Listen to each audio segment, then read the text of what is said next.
Nous allons voir maintenant les objets composés booléens. Le booléen, c'est une expression mathématique qui veut dire qu'on va faire des opérations, des soustractions entre des formes, des additions, des intersections. Et donc, pour montrer ce que cela donne, on va créer une boîte. On va lui ajouter des segments.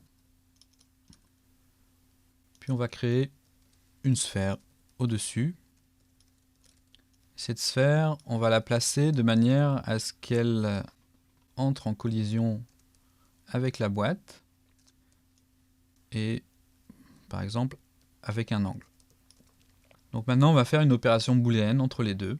On va prendre la boîte, on va aller dans Créer géométrie compound object, cliquer sur Boolean.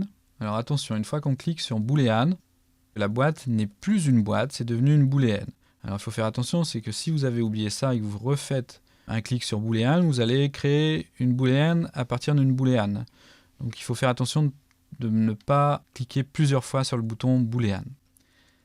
Maintenant qu'on a transformé en booléenne notre objet initial, on va demander de faire une opération mathématique avec un opérande B.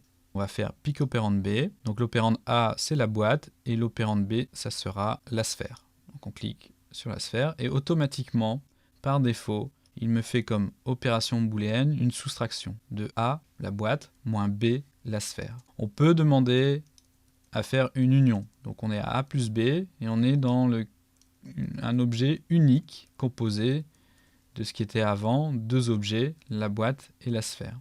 On peut gérer aussi l'intersection, donc là, l'intersection entre la boîte et la sphère, ou au lieu de la soustraction A moins B, la soustraction B moins A, c'est-à-dire la sphère moins la partie qui correspond à la boîte.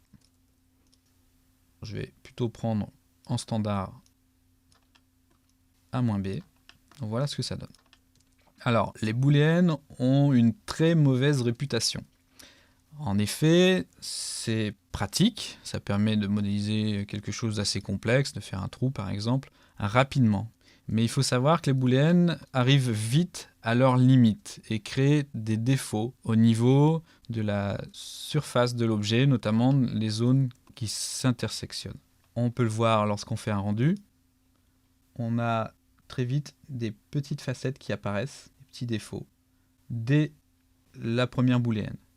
Alors il arrive aussi que quand on fait plusieurs booléennes complexes, que l'algorithme ne s'en sorte pas et ne veuille plus fonctionner correctement ou tout simplement fasse planter 3ds Max. Donc les booléennes, c'est une opération automatique, on laisse 3ds Max gérer la gestion des maillages et justement quand c'est automatique, ça peut poser problème. Comme pour tout type d'objet compound object, on peut aller dans l'onglet Modify et changer les paramètres des objets indépendamment les uns des autres. Donc en allant dans Opérande, je peux sélectionner par exemple la boîte, et une fois que je sélectionne la boîte dans la pile des modificateurs, puisqu'elle apparaît, je vais pouvoir augmenter le niveau de détail ou éventuellement changer la taille de l'objet.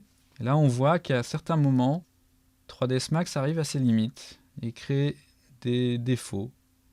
Ici, si on regarde, je pense que ça va faire un défaut de rendu. Voilà, on a l'ombre qui ne passe pas très bien.